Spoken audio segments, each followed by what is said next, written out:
Okay जी, तो बिस्मिल्लाहिर्रहमानिर्रहीम, अस्सलाम वालेकुम, वेलकम टू ऑल। तो आज हमारा लेक्चर नंबर 3।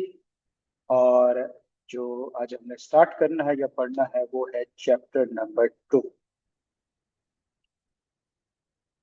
आज हमने चैप्टर नंबर 2 पढ़ना है। और हमारा जो चैप्टर नंबर 2 है ये बेसिकली डिस्कस करता है data governance and management. Last chapter में हमने देखा था, और बेसिकली अगर हमने जब ये चैप्टर स्टार्ट किया था तो उस वक्त हमने एक डिस्कशन की थी कि ये जो सारा कुछ हम पढ़ेंगे ये डील कर रहा है इंफॉर्मेशन सिस्टम से रिलेटेड। और एंड पर्पस क्या है कि इससे जो इंफॉर्मेशन जनरेट की जाए वो एक्यूरेट होनी चाहिए, ट्रस्टवर्दी होनी चाहिए, ताकि उसकी बेस पे जो हम डिसीजन करें वो डिसीजन क्या हो, एक्यूरेट। ये हमारा एक सबसे मेन ऑब्जेक्टिव है ये सारा कुछ पढ़ने। और उसके बाद हमने कहा कि क्योंकि ये तमाम सिस्टम्स अब आईटी बेस्ड हो गए हैं, कंप्यूटर बेस्ड हैं, इंफॉर्मेशन टेक्नोलॉजी बेस्ड हैं, तो हमें ये सारी चीजें अब आईटी के पॉइंट ऑफ व्यू से, एक कंप्यूटर सिस्टम के पॉइंट ऑफ व्यू से पढ़नी पड़ेगी। लेकिन इससे पहले क्या डाटा नहीं रखा जाता था मैनुअली? मैनुअली डाटा रखा जाता था कि नहीं रखा जाता था? बिल्कुल। किस फॉर्म में रखा जाता था डाटा? किस फॉर्म में स्टोर किया जाता था डाटा? ऑर्गेनाइजेशन अपना रिकॉर्ड कैसे रखती थी? हार्ड फॉर्म से क्या मुराद है? पेपर, रजिस्टर, बुक्स, ऐसी बात है। पहले इसी फॉर्म में रखा होता था, बड़े बड़े स्टोर बने होते थे, रैक्स, जिस तरह लाइब्रेरी के अंदर देखते हैं। लाइब्रेरी में डाटा पड़ा होता है कि नहीं होता? बुक्स होती है कि नहीं होती? बिल्कुल, वहां पे बुक्स होती हैं, बड़ी तरतीब के अंदर होती हैं, अरेंज करके रखी होती हैं। अच्छा, सेम इसी तरह ऑर्गेनाइजेशन का भी डाटा होता होगा। उन्होंने बड़े बड़े रूम बनाए होते थे, रिकॉर्ड रूम जिन्हें कहा जाता था। वहां पे, सॉरी, वहां पे उनकी फाइल्स होती थी, वहां पे सारे उनके रजिस्टर्स, वहां पे records, financial, non financial information सारी मैनुअली वहां पे रखी जाती थी। तो आपके ख्याल में क्या वो किसी ऐसे खुली जगह पे पड़ी होती थी? नहीं, बल्कि कहाँ पे रखी जाती थी? किसी सिक्योर जगह, किसी रूम के अंदर रखी जाती थी। अच्छा, तो क्या उस रिकॉर्ड को हर कोई देख सकता था जाके? नहीं। क्यों नहीं देख सकता? मतलब क्यों? वो ऑर्गेनाइजेशन क्यों नहीं चाहती थी कि इजीली एक्सेसिबल ना हो? किया जा सकता है ना, दरवाजा खुला रखो, जो भी आए देखे, जो भी देखना चाहता है पढ़े, देखना चाहता है पढ़े, जो चीज लेके जाना चाहता है लेके जाए। हाँ। मसला क्या है कि कल को जब हमें डिसीजन मेकिंग के लिए वहां से कोई डाटा चाहिए, तो क्या वो वैसे ही पड़ा होगा जैसा ऑर्गेनाइजेशन ने रखा था? नहीं। क्या सारे का सारा डाटा पड़ा होगा? नहीं। क्या उसके अंदर किसी ने कोई चेंज नहीं की होगी? सब। तो क्या खुला हम सब लोगों को इंटर होने की इजाजत दें कि आप आ सकते हो, जब आपका दिल करे आप आए और घूमे फिरे और चले जाए? बल्कि इसके लिए क्या करती थी ऑर्गेनाइजेशन? Locked room. ऐसी बात है। तो क्या हर वक्त ताला लगा रहता था उसके ऊपर? ये कभी खुलता भी था? खुलता भी था। कब? जब उन्हें खुद जरूरत हो। तो क्या ऑर्गेनाइजेशन के अंदर जो बंदे मौजूद हैं उन सबके पास चाबी होती थी उस ताले की? नहीं। किसी एक बंदे के पास चाबी होगी। और क्या वो बंदा हर बंदे के लिए ताला खोल देता होगा? नहीं। जो प्रॉपर परमिशन से आएगा, ऑथोराइज्ड होगा, जिसके पास एप्लीकेशन होगी, लेटर होगा, तब जाके खुलेगा। मतलब मैं आपको एक एग्जांपल देता हूँ कि जिस तरह ये हमारे बिजनेस होते हैं, कंपनीज होती हैं, इनकी जो लीगल कंप्लायंसेस होती हैं, जो एससीसीपी के साथ ये कर रहे होते हैं, उनका अभी भी रिकॉर्ड हार्ड फॉर्म में ही मेंटेन होता है। अब ये है कि तकरीबन पिछले 1 डेढ़ साल से उन्होंने इसे ऑनलाइन करना शुरू कर दिया। पुराना रिकॉर्ड सारा हार्ड फॉर्म में, और वो पूरे पूरे इन्होंने फ्लोर लिए हुए यहाँ पे पड़ा हुआ। अब ये नहीं है कि मेरी कंपनी है तो मैं उसका रिकॉर्ड देख सकता हूँ। ऐसा नहीं है कि मैं जाके उन्हें कहूंगा कि भाई मुझे रिकॉर्ड दे दो। या ऐसा नहीं है कि कोई दरवाजा है मैं जाऊंगा अंदर घुस कर कर लूँ। या ऐसा नहीं है कि एक लॉकर है उसकी एक चाबी उन्होंने मुझे दी, हो सकता है मैं अपनी कंपनी का खुद रिकॉर्ड चेंज कर दूं। बल्कि उसका एक प्रॉपर तरीका है। हमें एक एप्लीकेशन देनी पड़ती है, हमें चालान भरने पड़ते हैं, हमें एफिडेविट लगाने पड़ते हैं, उसकी एक फीस होती है वो पे करनी पड़ती है, स्टैंप्स लगती हैं, उसके बाद हम जाके जमा कराते हैं, फिर उसके बाद वो हमें टाइम देते हैं कि भाई इस टाइम के दरमियान में हम आपकी ये वाली पैसे की फाइल निकाल के आपको दे देंगे, उस दौरान में आप सर्च कर सकते हैं, अपनी फाइल देख सकते हैं। फिर उस स्पेसिफिक टाइम में हमने उनकी लाइब्रेरी में जाना होता है, वहां पे फिर और मैयर्स होते हैं। मतलब आप पेन लेके साथ नहीं ले जा सकते, कच्ची पेंसिल लेके जा सकते हैं आप कैमरा साथ नहीं लेके जा सकते, तस्वीरें वहां नहीं ले सकते, चीजों को चेंज नहीं कर सकते, और सारे ऊपर कैमरे लगे हुए। क्यों? ताकि वो जो रिकॉर्ड है हम उसे चेंज ना कर सकें, अल्टर ना कर सकें, खराब ना कर सकें। ये सारे मेजर्स किए गए। वजह, एंड वजह क्या थी, पर्पस क्या था, डेटा को सिक्योर रखना, किस चीज से, और theft, manipulation, illegal use, omissions, errors, इन सारी चीजों से सिक्योर रखने के लिए इतना झमेला क्रिएट किया गया था। वजह, वजह यह है कि भाई देखिए, जब डाटा ही गलत होगा तो एट द एंड उसकी बेस पे जो आप इंफॉर्मेशन निकालेंगे वो ठीक होगी, नहीं, वो भी गलत होगी, और उसकी बेस पे जो डिसीजन लेंगे वो भी गलत। तो ये सारा कुछ मैनुअली था ना, अब डाटा किस में शिफ्ट हो गया, सॉफ्टवेयर, आईटी में, कंप्यूटर सिस्टम में शिफ्ट हो गया। तो क्या अब इन चीजों की जरूरत नहीं रही, क्या अब वो वाले काम आप दोबारा नहीं हो सकते, कंप्यूटर के अंदर नहीं हो सकते, बिल्कुल हो सकते। तो अगर आपके पास डाटा हो तो वो डाटा सही होना चाहिए और सही मेंटेन होना चाहिए, ना उसका कोई गलत यूज हो, ना उसके अंदर कोई अल्टरेशन हो, ना उसकी कोई इलीगल एक्टिविटी हो, ना थेफ्ट हो, ना एरर हो, ना उसे आग लगे, ना वो वेस्ट हो, उसका बैकअप मौजूद हो, वो करेक्ट हो, कंप्लीट हो, ये सारा कुछ होगा तो ही डाटा सही होगा, और फिर उससे जो इंफॉर्मेशन बनेगी वो ठीक होगी, और उसकी बेस पे जो डिसीजन लिए जाएंगे वो ठीक। तो पिछले चैप्टर में हमने देखा था कि डाटा क्या होता है। अब इससे पहले कि एक ऑर्गेनाइजेशन डाटा इकट्ठा करना शुरू करे, उसे ये सिस्टम्स बनाने होंगे कि डाटा तो ठीक है वो अपने पास रख लेगी, बाकी मेजर्स भी तो लेने हैं, एक स्टोर भी तो बनाना है, एक बंदा भी तो रखना है, लॉकर्स भी तो बनाने हैं, कैमराज भी तो लगाने हैं, फाइलों की तरतीब तो भी बनानी पड़ेगी, इंडेक्स भी बनानी पड़ेगी। सेम इसी तरह कंप्यूटर सिस्टम के अंदर भी जब आपने डाटा एंटर करना है तो ये सारा कुछ आपको पहले करना है, ये डाटा आने के बाद करना है, पहले पता होना चाहिए। तो हमने पिछले चैप्टर में मैनेजमेंट को क्या समझाया, डाटा के बारे में, कि डाटा कौन कौन सी चीज डाटा के अंदर आती है। तो हमने कहा हर चीज डाटा के अंदर आती है, जो चाहे उसका कोई सीक्वेंस है, चाहे कोई लिंक है, नहीं है, टेबल की फॉर्म में है, वर्ड की फॉर्म में, डिजिट की फॉर्म में, पिक्चर की फॉर्म में, डेसिमल है, होल है, कॉन्टिन्यूस है, हमने सारा उनको समझाया कि ये डाटा है और आपने ये सारा रखना है। अब हमने इस चैप्टर में उनको ये बताना है कि जैसे आपके पास वो डाटा आएगा तो आपने उस डाटा को मैनेज कैसे करना, और मैनेज करने से क्या मुराद, डाटा को सिक्योर रखना, एक्यूरेट रखना, डाटा को फ्री फ्रॉम एरर रखना, थेफ्ट से बचाना, आग से बचाना, ये सारे काम जो हम पहले मैन्युअली कर रहे थे अब कंप्यूटर सिस्टम के लिए करने हैं। और इस सारी एक्टिविटी को कहा जाता है डाटा गवर्नेंस। डाटा मैनेज करने को क्या कहा जाता है, data governance. Data governance basically क्या है, ये वो चंद rules, regulations, policies and procedures है जो एक ऑर्गेनाइजेशन के लिए लाजमी होते हैं अप्लाई करना। क्यों, ताकि जो डाटा हो उसके वो सारे फीचर, सिक्योरिटी, प्राइवेसी, एक्यूरेसी, वो सब कुछ मेंटेन रहे। क्लियर है यहां तक? अच्छा, अब ये जो रूल्स एंड रेगुलेशन है ये दो टाइप्स में डिवाइड है, दो कैटेगरीज में डिवाइड। समझ आ गई बात? चल नीचे चैप्टर पे चलते हैं, उसके बाद आप चैप्टर भी साथ देखते जाते हैं और हम उसको करते हैं। देखिए, जो डाटा गवर्नेंस है बेसिकली क्या है, ये वो रूल्स एंड रेगुलेशंस हैं, और ये कितनी कैटेगरीज में डिवाइड है, दो तरह, दो कैटेगरीज। एक वो रूल्स एंड रेगुलेशन है जिनको हम स्टैट्यूटरी कहते हैं। क्या कहते हैं, स्टैट्यूट, मतलब ये वो गाइडलाइंस, रूल्स या रेगुलेशन है जो लॉज की फॉर्म में मौजूद है, जो गवर्नमेंट ने कानून बना दिए हुए हैं, और ये आपने हर सूरत अप्लाई करनी होती है।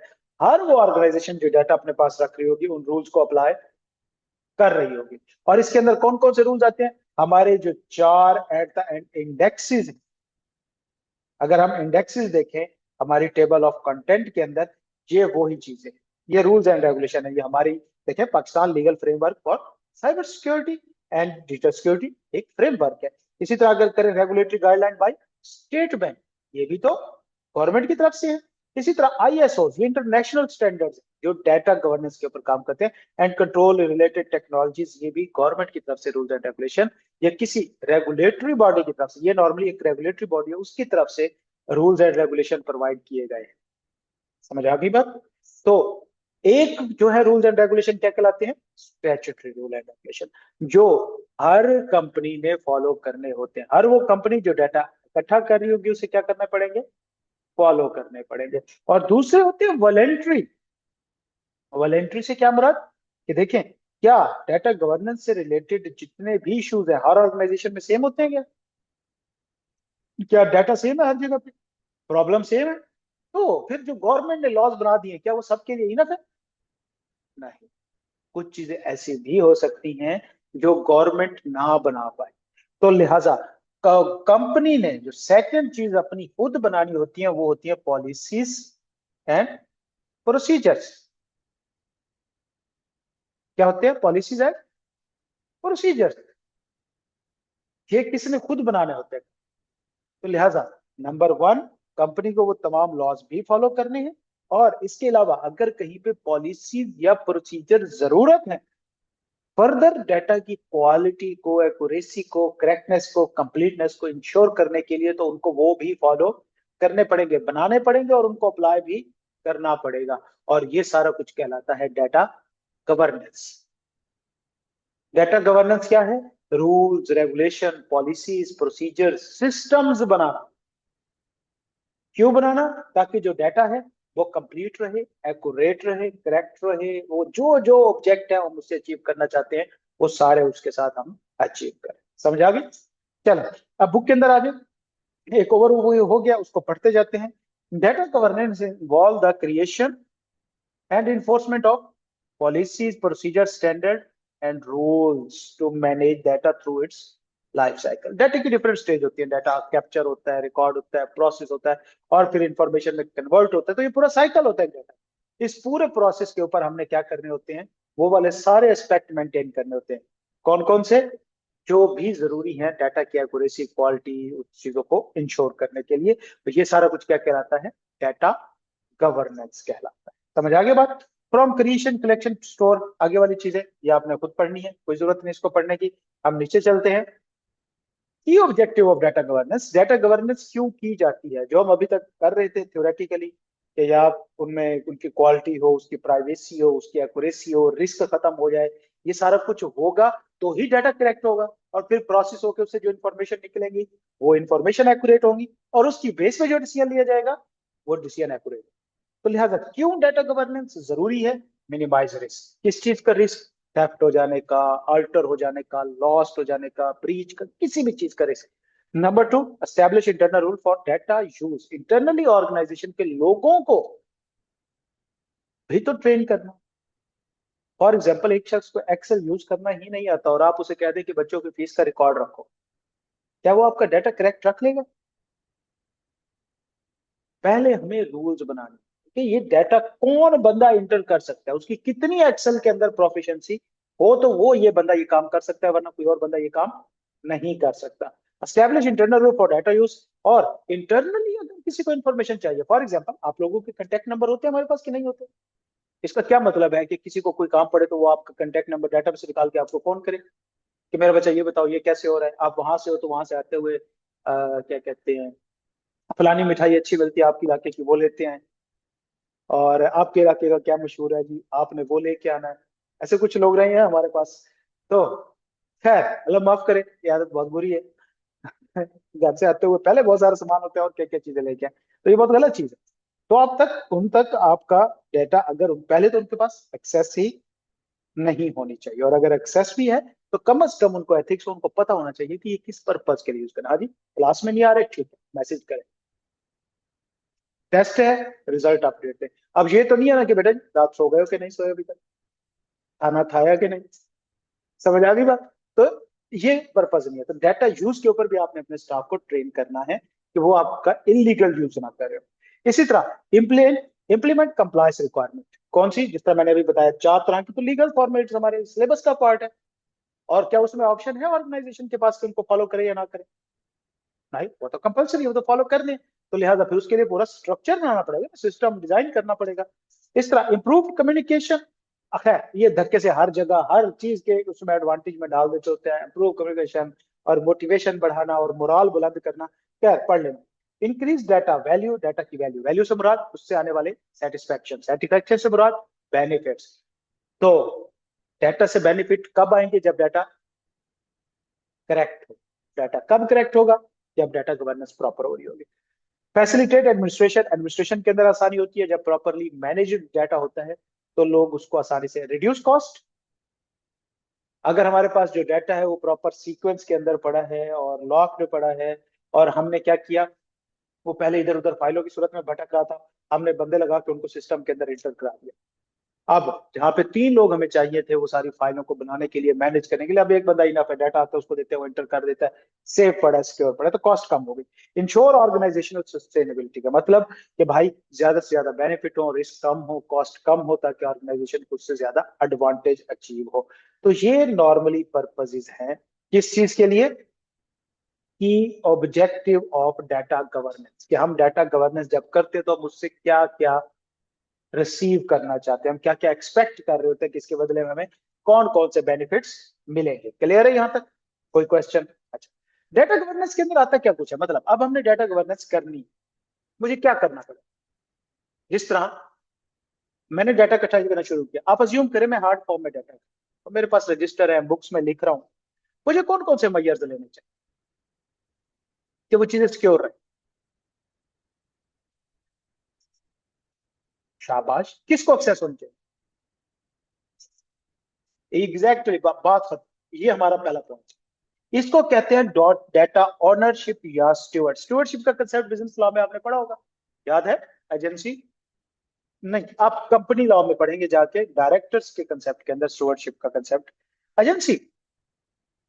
डाटा ऑनरशिप एंड स्टूवर्डशिप मतलब ऑर्गेनाइजेशन के अंदर कोई एक शख्स कम अज कम ऐसा आपको रखना पड़ेगा जो उस डाटा के लिए रिस्पॉन्सिबल हो, जो उसके अंदर अगर किसी किस्म की गलती होती है तो उसके लिए वो रिस्पॉन्सिबल हो। अगर कोई बंदा रिस्पॉन्सिबल नहीं है, डाटा इधर उधर भटक रहा है, तो क्या इस चीज की गारंटी है कि डाटा सिक्योर होगा? अगर कोई रिस्पॉन्सिबल ही नहीं है उसको सिक्योर रखने के लिए, तो पहली तो चीज, आपको लोग चाहिए, बंदा चाहिए जिस बेसिकली उस डाटा को क्या करे, सिक्योर रखे। उस शख्स को कहते हैं डाटा ऑनरशिप। इस कंसेप्ट को डाटा ऑनरशिप कहते हैं, कि मतलब किसी एक ऐसे पर्सन का होना जो बेसिकली डाटा की रिस्पॉन्सिबिलिटी ले। और स्टुअर्डशिप मतलब उसकी पूरी टीम, उससे नीचे वाले लोग जो उसके बिहाफ पे फर्दर काम कर रहे हो, डाटा को ऑर्गेनाइज कर रहे हो। तो एक्चुअली पहला काम हमें लोग ही रखने पड़े, कि जिनके हाथ में हमें डाटा देना पड़ेगा ताकि कोई अनऑथोराइज्ड बंदा उसे एक्सेस ना कर सके। तो ये पहला काम करना पड़ेगा। इसके अंदर डाटा ओनर की definition are typically senior level individual और business leader responsible for specific data domains. और data steward are the operational custom. Steward agents को कहते हैं जो सीनियर्स के नीचे होते हैं, उनके बिहाफ पे काम कर रहे होते हैं स्टूअर्डशिप का। तो लिहाजा पहले तो ये 2 तरह के आपको बंदे रखने पड़ेंगे। डाटा गवर्नेंस का पहला रूल ये है कि उसके लिए कोई स्पेसिफिक बंदा अलॉट करना पड़ेगा जो रिस्पॉन्सिबल। समझ आ गई बात? दूसरा काम, अब बंदे आ गए, अब आपने क्या करना है? हाँ जी, अब आपने उनको ट्रेन कर, पॉलिसीज एंड प्रोसीजर्स दें। पॉलिसीज क्या होती है? Rules and regulations. समझ आई? क्या होती है? Rules and regulation. अब वो 2 तरह के, कौन कौन से? Statutory, non statutory. स्टैट्यूटरी में हमारे पास 4 मेजर मौजूद हैं। नॉन स्टैट्यूटरी में कंपनी खुद एज पर रिक्वायरमेंट अपने बनाएगी ताकि बेस्ट स्टैंडर्ड इंश्योर किया जा सके। क्लियर है? पॉलिसीज किनको कहते हैं? रूल्स एंड रेगुलेशन को। जबकि प्रोसीजर्स कहते हैं स्टेप बाय स्टेप सिस्टम। जैसे फॉर एग्जांपल, हमारी पॉलिसी है कि हमारे पास जो भी एडमिशन होगा, हम स्टूडेंट का नाम, फादर नेम, सीएनएसई, व्हाट्सएप, और फादर का भी व्हाट्सएप नंबर लेंगे। ये हमारी पॉलिसी। प्रोसीजर क्या होंगे? कि क्या हमने फॉर्म फिल कराना है हार्ड फॉर्म में, या पहले वो शख्स वकास साहब डील करेंगे, वकास साहब उससे बेसिक इंफॉर्मेशन लेंगे, फिर वो शख्स मैम के पास जाएगा, मैम उसकी इंफॉर्मेशन जो है वो कंप्यूटर के अंदर इंटर करेंगी। पॉलिसी क्या है? कि भाई डायरेक्ट बंदे से नहीं पूछना, बल्कि उसकी डॉक्यूमेंट, एजुकेशनल डॉक्यूमेंट लेनी है, उसके ऊपर से देख के आपने अपने सिस्टम के अंदर डाटा इंटर करना है। तो ये प्रोसीजर और पॉलिसी दोनों में फर्क पता? क्लियर हो गया? Policies, rules and regulation, procedure, step by step जो हम एक्टिविटी परफॉर्म कर रहे होते हैं, कि भाई पहले वकास साहब डील करेंगे, फिर मैम करेगी, फिर मैम से चीज मेरे पास आएगी, फिर मेरे से अकाउंटेंट के पास जाएगी, फिर अकाउंटेंट से चीज जो है हमारे कासिम साहब के पास जाएगी और वो सारा रिकॉर्ड स्टूडेंट की फाइल मेंटेन करेंगे। ये प्रोसीजर है। पॉलिसीज क्या है कि भाई सारा डाटा सॉफ्ट फॉर्म में रखना है आपने, हार्ड फॉर्म में नहीं रखना। नंबर टू, हर जो भी डाटा क्या कहते हैं फॉर्म फिल होगा तब होगा जब उसकी फीस स्लिप कटेगी। अगर फीस स्लिप नहीं कटी तो आपने फॉर्म फिल नहीं करना ताकि डुप्लीकेशन ना हो। हर फॉर्म के अंदर आपने फीस स्लिप का नंबर लिखना। ये पॉलिसीज है। समझ आ गई बात। इसी तरह हमारे ऊपर ये हमारी वॉलेंट्री पॉलिसीज, नॉट स्टैट्यूटरी, जो हमने खुद बनाई हुई है, हमारे बेस्ट स्टैंडर्ड इंश्योर करेंगे। और इसी तरह स्टैट्यूटरी रिक्वायरमेंट भी हमारे ऊपर लगते हैं। जैसे डाटा प्रोटेक्शन एक्ट लगता है कि आप लोगों के नंबर बार लीक ना हो, कि आप यहाँ पे एडमिशन लें और आप पेपर दे के फ्री ना हो पीआरसी की, और किसी और कॉलेज की तरफ से फोन आने और शुरू हो जाए, हाँ जी क्या आपका फिर क्या प्लान है। भाई बंदा सोचे। तो उनसे कम से कम आप एक बार ये पूछ लिया करें कि यार आपको नंबर किसने दिया। समझ आ गई। तो आपके जो व्हाट्सएप के ग्रुप्स बने हुए हैं उनकी प्राइवेसी सिक्योरिटी मेंटेन करना।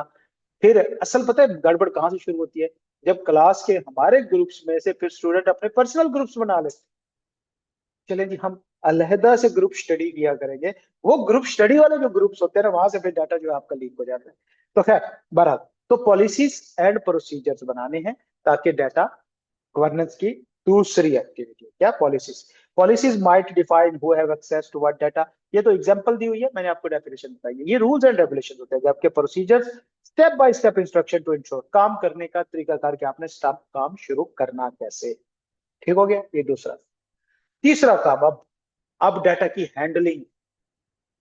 लोग आ गए, पॉलिसीज प्रोसीजर बता दिए, अब उन्होंने डाटा को एक्चुअली हैंडल करना शुरू करना, इंटर करना शुरू करना है, फाइलों में डालना शुरू करना है, रजिस्टर बनाने शुरू करने हैं। तो अब यहाँ पे आपने क्या करना है, डाटा की क्वालिटी को इंश्योर करना। और क्वालिटी में क्या कुछ आता है, number one, data should be accurate. जो भी आप फाइल में डाल रहे हो, जो भी आप सिस्टम में चीजें इंटर कर रहे हो, वो हमेशा एक्यूरेट होनी चाहिए और कंसिस्टेंट होनी चाहिए। ये ना हो कि एक बच्चे का नाम और उसका फोन नंबर एक एडमिशन फॉर्म में और लिखा हुआ है और फीस स्लिप के ऊपर दूसरा लिखा हुआ है। ऐसा नहीं, कंसिस्टेंट होने चाहिए नंबर, सारा कुछ आपके। कंप्लीटनेस, डाटा कंप्लीट होना चाहिए, नाम के साथ फादर नेम और फोन नंबर होना चाहिए। फादर नेम मिसिंग है तो किसी काम का नहीं। कंप्लीटनेस इंश्योर करनी है और टाइमलीनेस, डाटा फौरन अपडेट हो जाना चाहिए। अगर टाइम पे डाटा मौजूद नहीं है तो उसका कोई फायदा नहीं। ये चीजें आप अब क्योंकि अब आपने देखें, पहली चीज बंदे लाए, उन दूसरे नंबर पे हमने क्या किया, उन्हें ट्रेन किया। अब तीसरे नंबर पे उन्हें हमने डाटा दे दिया कि चले भाईजान शुरू हो जाए। शुरू होने से पहले हमने उन्हें बता दिया आपने किन की चीजों का ख्याल रखना है। Number one accuracy, number two completeness, number three timeliness और नंबर फोर कंसिस्टेंसी। आपने इन चार चीजों का लाजमी ख्याल रखना है। ठीक हो क्या। अब उन्होंने डाटा फाइल्स के अंदर डाल दी, आपकी फाइल्स बन गई, आपके सिस्टम के अंदर डाटा इंटर हो गया। अब आपके पास डाटा मौजूद है। अब आपके पास डाटा मौजूद है। अब अगला काम आपने क्या करना है, उस डाटा को आपने सिक्योर रखना। सिक्योर फ्रॉम बट थेफ्ट है, मिशंस है, इलीगल यूज है, अल्ट्रेशन है। तो अगला काम अब आपने डाटा सिक्योरिटी मेंटेन करनी है। उसके लिए आप क्या करेंगे, डिफरेंट तरह के कंट्रोल्स पे रखते हैं। जैसे टेक्निकल कंट्रोल्स, अगर कंप्यूटर सिस्टम है, देखें अगर तो हमारे किसी दफ्तर के अंदर ऑफिस के अंदर हमारे फाइल्स पड़ी हैं तो वहां पे हमने लॉक्स लगा के रखने थे, कैमरास लगा के रखने थे, बाहर गार्ड बिठा के रखना था, अंदर फायर एक्सटिंग्विशर लगा के रखने थे। अब मसला ये है कि अब हमारा वो दफ्तर ऑफिस नहीं, अब हमारा क्या है, कंप्यूटर है। तो कंप्यूटर की अपनी सिक्योरिटी मैजर्स है, technical controls, encryption, firewall, access control के मतलब लोगों के यूजर नेम और पासवर्ड लगा दे, सिर्फ जिसके पास यूजर नेम और पासवर्ड हो वो सिस्टम ओपन कर सके, कोई अनऑथोराइज्ड बंदा सिस्टम ओपन ही ना कर सके। एडमिनिस्ट्रेटिव कंट्रोल कि किसी भी शख्स को तब तक सिस्टम पे ना बिठाएं जब तक कि उन्हें एक्सेल पूरा ट्रेन करना ना सिखा दें, आप बंदे ट्रेन करें। और नंबर थ्री, फिजिकल कंट्रोल, वहां पे कैमरे लगा के रखें, लॉक होने चाहिए, हर बंदे तक फिजिकली एक्सेस वहां पे मौजूद नहीं होने चाहिए। बैकअप्स जो है वो सिक्योर होने चाहिए, सेंट्रलाइज्ड होने चाहिए, किसी जगह पे कॉन्फिडेंशियल होने चाहिए। तो ये तीन तरह के आपने नॉर्म, इन तीनों कंट्रोल्स की डिटेल्स आगे हमने पढ़नी है। तो एक्चुअली जब आपके पास डाटा आ गया तो आपने डाटा सिक्योर रखना है। और डाटा सिक्योर कैसे रख सकते हैं, कंट्रोल्स लगा के। और कंट्रोल की कितने टाइप्स हैं, तीन टाइप्स है, technical control, administrative control and physical control. और फिर लास्ट में कंप्लायंस एंड रिस्क मैनेजमेंट, कि जो आपने कंट्रोल लगा दिए हैं उनको कंटिन्यूसली आपने असेस करना है कि कहां कहां पे कंट्रोल वीक है, क्या असेस करना है? रिस्क असेसमेंट करनी है। ऑडिट में आप बड़ी डिटेल के अंदर ये पढ़ेंगे रिस्क असेसमेंट। वो यही होता है कि हमने इंटरनल कंट्रोल चेक करने होते हैं और देखना होता है कि कहाँ पे कंट्रोल वीक है, रिस्क ज्यादा है। सेम इस तरह आपने कंट्रोल्स को अब आपने क्या करना है? असेस करते रहना है। इंटरनेशनल स्टैंडर्ड्स फॉलो करने हैं, लीगल लॉज फॉलो करने हैं, ताकि कम से कम रिस्क हो। किन चीजों का? जो अभी हम डिस्कस कर चुके हैं। और ये नीचे वो स्टैंडर्ड वगैरह वही है जो हम लेक्चर्स आगे चल के पढ़ेंगे। और उसके बाद मेटा डाटा मैनेजमेंट, अगला स्टेप क्या है? Meta data. फॉर एग्जाम्पल, आप कभी लाइब्रेरी में गए हैं? कभी देखिए जिंदगी में लाइब्रेरी, वहां पे कितनी सारी किताबें होती हैं। वो ऐसे ही ढेर लगा होता है? ऑर्गेनाइज्ड। किस फॉर्म में ऑर्गेनाइज्ड?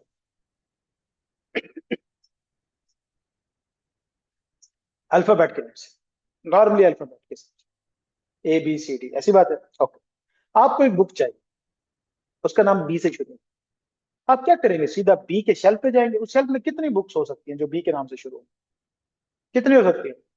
बहुत सारी। क्या सारी एक एक बुक को देखेंगे, ये नाम है, शाम हो जाए, इसमें तो है। फिर आप इसको कैसे इंश्योर करें?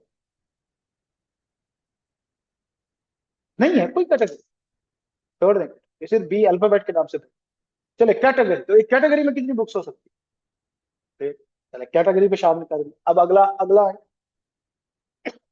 और अच्छा, क्या वो इतनी सी जगह पे पड़ी है? ये या इस रूम जितनी अलमारी होगी। हाँ जी, इस रूम जितनी अलमारी हो सकती है। आप सीढ़ियां चढ़ चढ़ के बेहोश हो जाएंगे। तो कैसे ढूंढेंगे? कैसे? सेक्शन टॉप पे भी हो सकते, एक सेक्शन के अंदर कितनी बुक्स हो सकती है? और एक ऑथर की कितनी बुक्स हो सकती है? फिर आप अल्फाबेट के हिसाब से रखें, ऑथर के हिसाब से रखें। इससे बेहतर नहीं है कि उसकी एक लिस्ट फ्रंट डेस्क पे पड़ी होनी चाहिए, बी के अंदर जितनी बुक्स है? सिंपल, वो लिस्ट देखें, इंडेक्स के अंदर देख ले, अच्छा ये वाली बुक है, ये भी पता चल जाएगा किस तरह में पड़ी है, कहाँ पे पड़ी है, आपको सब पता चल। ये डाटा के बारे में मजीद डाटा है। देखिए असल डाटा क्या है? वो बुक्स है। उनकी फर्दर इंफॉर्मेशन, उनके बारे में इंफॉर्मेशन कहाँ पे? फ्रंट डेस्क पे। इसको मेटा डाटा कहा। मेटा डाटा क्या है? Data about data. वो जो पूरी फाइल शेल्फ भरी पड़ी है, वहां जाने से बेहतर है एक इंडेक्स लिस्ट बना के फ्रंट पे रख ले भाई। वहां से आप एक ही बार आके देख ले। तो ये मेटा डाटा मैनेजमेंट है भाई। अब आपके पास फाइलें हैं, अब आपके पास रजिस्टर है, तो उनकी प्रॉपर इंडेक्स बना के रखें, उनकी आप प्रॉपर कोई अरेंजमेंट, तरतीब, लिस्टें आपके पास मौजूद होनी चाहिए, ताकि डुप्लीकेशन ना हो, टाइम सेव हो, उसी वक्त आप पहुंच जाए, एग्जैक्ट जगह तक आप पहुंच जाए, वगैरह वगैरह वगैरह। तो metadata, data about data, it describe the origin, format, definition, usage and relationship of data elements, blah blah blah। कुछ भी नहीं है, मैंने आपको एग्जांपल से समझा दिया। ये कंसेप्ट ध्यान में रखना है कि क्या चीज होती है डाटा के बारे में। Further information, creating standardise metadata definition, मतलब वही टेबल ऑफ कंटेंट्स बनाना। जिस तरह हमने चैप्टर पढ़ना होता है, किसी एक चैप्टर पे जाना है तो क्या सारे एक एक पेज पलट के देते जाते हैं, कहाँ से शुरू हो रहा है, इंडेक्स से देख लेते हैं कि पेज नंबर 36 है, डायरेक्ट हम पेज नंबर 36 खोल लेते हैं। ये मेटाडेटा, समझ आ गई बात? और उसके बाद अब ये डाटा अभी तो आपने कैप्चर किया, अपने पास रखा, उसकी लिस्ट बनाई, क्या ये सारी जिंदगी आपके पास रहेगा डाटा? नहीं। डाटा की मुख्तलिफ स्टेजेस होती हैं। एट द एंड आपने इस डाटा को क्या करना है? खत्म करना है। तो आपने पूरे साइकिल में थ्रू आउट इस डाटा को मैनेज करके रखना। तो जो डाटा से रिलेटेड एक्टिविटीज है, ये स्टेप्स हैं। सबसे पहले आप डाटा इकट्ठा करते हैं, फिर उस डाटा को आपने स्टोर किया, फिर उस डाटा को आपने यूज करते हैं, और जब आपके किसी काम का नहीं रखता, क्या उसे जला देते हैं? नहीं, बल्कि उसे फिर अपने पुराने किसी स्टोर रूम में रख देते हैं। क्यों? हो सकता है आपके लिए वो सिर्फ एक हफ्ते का इस्तेमाल हो, उसका लॉ कहे कि नहीं 10 साल तक आपने रखना है।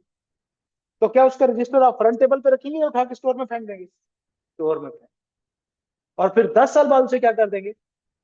डिलीट कर देंगे, खत्म कर। तो ये डिफरेंट स्टेजेस होती हैं किसकी? डाटा लाइफ साइकिल की। कौन कौन सी स्टेज? पहली क्रिएशन या एक्विजिशन, जिसमें आप डाटा इकट्ठा करते हैं, इनपुट करते हैं। दूसरी स्टोरेज, डाटा को स्टोर करना। फिर उस डाटा का यूज करना। फिर उसको आर्काइव, आर्काइव का मतलब क्या होता है? बैक एंड पे डाल देना, बैक स्टोर पे डाल देना। और फिर उसके बाद डिलीशन या डिस्पोजल, आपने उसे डिस्पोज कर देना। तो ये क्या था, एलिमेंट्स ऑफ डेटा गवर्नेंस। पहले हमने ये देखा डेटा गवर्नेंस क्या है, फिर हमने ये देखा डेटा गवर्नेंस क्यों जरूरी है, और फिर हमने ये देखा कि डेटा गवर्नेंस में हम क्या कुछ करते हैं। क्लियर है यहां तक? अच्छा, किसी भी ऑर्गेनाइजेशन में कितनी लेवल की मैनेजमेंट होती है? 3 लेवल का। आशो, क्लियर है? कौन कौन सी? गरीब इंसान, ये आपने कौन सी ग्रीबों वाली लैंग्वेज यूज कर रहे हो? स्ट्रेटेजिक, टैक्टिकल और operational. Strategic top, tactical medium और ऑपरेशनल। आपने आई टू बी किससे पढ़ी थी? मुझे उस सर से मिलना है, आपको याद ही नहीं है। तो 3 लेवल की मैनेजमेंट है। क्या तीनों लेवल पे एक ही तरह की इंफॉर्मेशन चाहिए होती है? नहीं। क्या तीनों लेवल पे एक ही तरह के डिसीजन होते हैं? नहीं। तो हर तरह के लिए डिफरेंट इंफॉर्मेशन होती है। स्ट्रेटेजिक लेवल पे जो डिसीजन होते हैं टॉप मैनेजमेंट करती है, normally long term, generally vision set करना, मिशन सेट करना और अनस्ट्रक्चर्ड डिसीजन। नीचे आ जाए, नीचे लिखा हुआ है बुक के अंदर, लेवल ऑफ मैनेजमेंट कितने लेवल हैं देख लें यहाँ पे। स्ट्रेटेजिक, टैक्टिकल और ऑपरेशनल। स्ट्रेटेजिक लेवल पे data governance is on defining over reaching vision and goals and policies. समझ आ गई बात? चलो, आज के लिए इनफ है। कल इंशाल्लाह इससे आगे करेंगे, ओवर ना हो जाए चीजें स्टार्ट स्टार्ट में। समझ आ रही है? इंशाल्लाह 2-3 चैप्टर तो समझ आ जाएंगे। चलो, आज के लिए इनफ है, और ये लेक्चर अपलोड हो जाएगा इंशाल्लाह। अ, फिर हम मिलेंगे अगली क्लास के अंदर मंडे को। अल्लाह ताला आप सबको अपनी जुबान में रखे और थोड़ी सी स्पीड भी हम बढ़ाएंगे इंशाल्लाह। प्रैक्टिस चैप्टर 1 की वहां पे मौजूद है, आपने किए? किसी ने खोल के देखने की तकलीफ की है? सॉल्व भी किए? हो गए थे? चल, चल इंशाल्लाह इसके भी मैं वहां पे अपलोड कर लूंगा, तो ये भी साथ कर लीजिए। ठीक है बेटा, अल्लाह हाफिज़।